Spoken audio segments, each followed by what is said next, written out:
Yes. It's been a great program, but I'm wondering if there's any opportunity that maybe those programs could be offered at Kiwanis or at Firseide Anderson, maybe alternating years or once in a while, or why it's always at protocol. Okay. That's out of my pay grade. I asked about polar cubs coming before this meeting tonight, because when I was here 2 years ago, the same polar cub question was asked, but why couldn't we have it at Firseide? Some options, which at that time, and I still believe is very viable. The camping representative couldn't be here tonight. I wanted to have somebody here. They had a conflict. They have expanded to other camps. It's just been in the wrong direction. And so I was adamant with them saying, hey, I'm sure it's going to come up again. And it did. And I'll add on the Weebles Adventure Days, because both of those camps, they have the capacity for smaller sessions.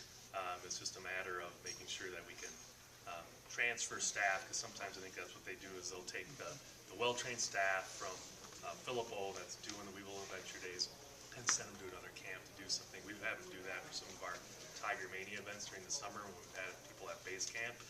Last summer we had people from Philippo go to base camp because it was a Cub-specific program, and we didn't necessarily have Cub-specific staff at base camp yet. So great point. And I would add that your key three can push that issue too. Not that I can't, but I think if it comes from more angles, Make a note, get Steve. more going. So, but I certainly have it on my list. We're getting down to the bewitching hour. Is there any other questions, or we'll stay back to if you have any specifics that you might want to ask one-on-one? Is that correct? 8:30 B?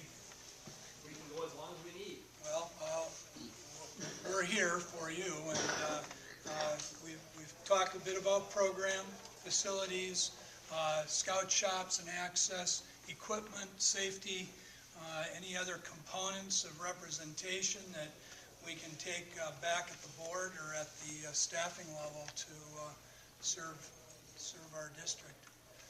You know, the one piece that I do want to make sure I mention is the incredible growth and pride that, you know, C.R. Ackworthy and I, as I commented, are the two Cheesehead board members. And so we're in a minority until from the chair of the board came the growth number of 12.7 at our last board meeting, and talking about our district as that growth champion, and he and I were cheering, of course, and that was a good thing. So because we have to be real quiet over there because we're Packer fans. So we know our limitations. Yes, sir. I was wondering, at the Navajo camp, can we get a bigger flagpole? It's number 2. Yeah, but it only takes about 20 scouts to launch it. I was there for the inauguration of that pole. My gosh, almost get your arm around it. Anyway, yeah, that's quite a unique one. That's a really nice camp. Isn't that a great, and it's very unique in scouting. We have a number of uniques, and that's certainly one of them that we can all celebrate. Yes, sir. Weeblo's one program are changing into a one-year program. Is that just strictly for our council, or is that a national thing? And are they talking about changing those particular activity pins, what they would have to? I haven't heard details, but there is a volunteer from, I think she lives in the Arden Hills area, who's on the National Cub Scout Task Force. Jamie Dunn, I believe is her name. And for the last couple of years, she's been on this task force where they've been looking at the Cub program in general. I have heard no details other than they're looking at it, the cycle of the program, and if there are any areas that need to be adjusted because of the way things are changing in our society so quickly. And I haven't heard any results on that, but I know that's happening. It's just undetermined when they'll come up. So what we're talking about in our strategic plan is that we're not waiting for the national organization. And as long as I've worked for this organization, we never have. We plow ahead, and at times they'll jump on the bandwagon with us. At other times we'll look like the black sheep, but we just do what we think is best for our area.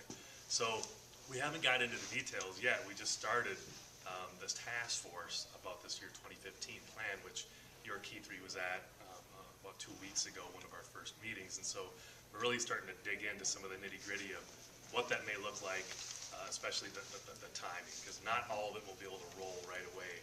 As a Webelos leader right now, you know, my kids would probably be able to go into a troop in about a month, but, you know, I would need to know right now as a fourth grade Webelos leader if my expectation was next fall for the kids to go into. Actually, I was thinking like bears.